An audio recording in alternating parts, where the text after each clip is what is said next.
ce que je retiens en particulier, c'est la volonté d'avancer de toute la population francophone et les belles perspectives de collaboration qui en découlent avec l'ensemble des universités membres de l'AUF. Il y a beaucoup d'opportunités et beaucoup de défis.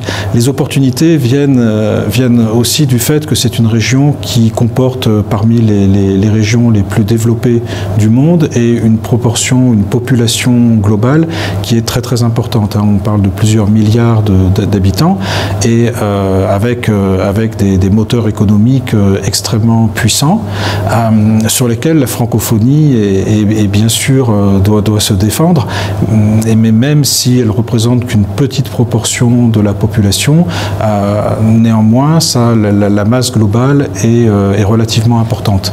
Donc les défis sont d'accompagner les transitions économiques avec le Pacifique et l'Asie en général qui devient un des moteurs économiques du monde, et il faut que la francophonie y prenne toute sa place.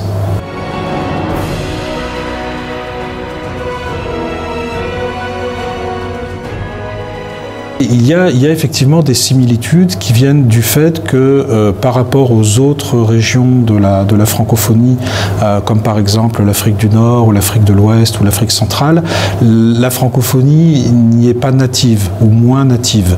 Et donc on peut parler parfois de francophonie de choix, et en tous les cas les établissements membres ne sont que rarement totalement francophone.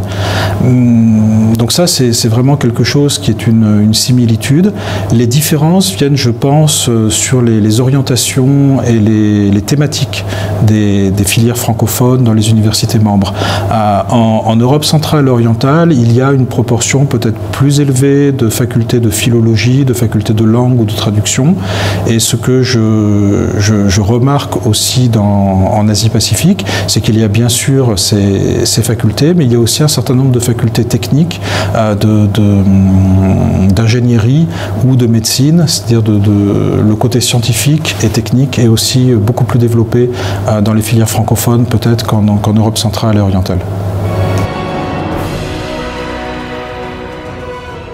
On vit actuellement une grande transformation à l'AUF qui est due à la stratégie 21-25, et donc 2025 c'est très bientôt, c'est dans quelques mois, et donc il va falloir maintenant préparer la nouvelle stratégie 25-29, et ça va être l'objectif prioritaire des prochaines années.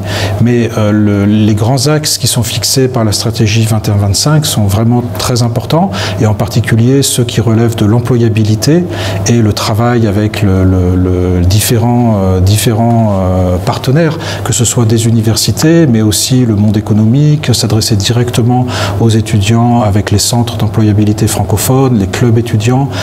Donc il y a toute une série de nouvelles implantations qu'il faut conforter, et un accent essentiel va être mis sur la prochaine période, sur la mobilité, avec le programme de mobilité internationale dans le cadre de la francophonie.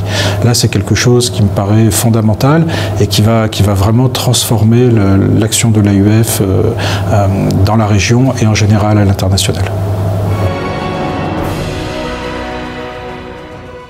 Alors pour tous les membres et tous les partenaires, c'est un vrai plaisir de pouvoir vous rejoindre dans cette région.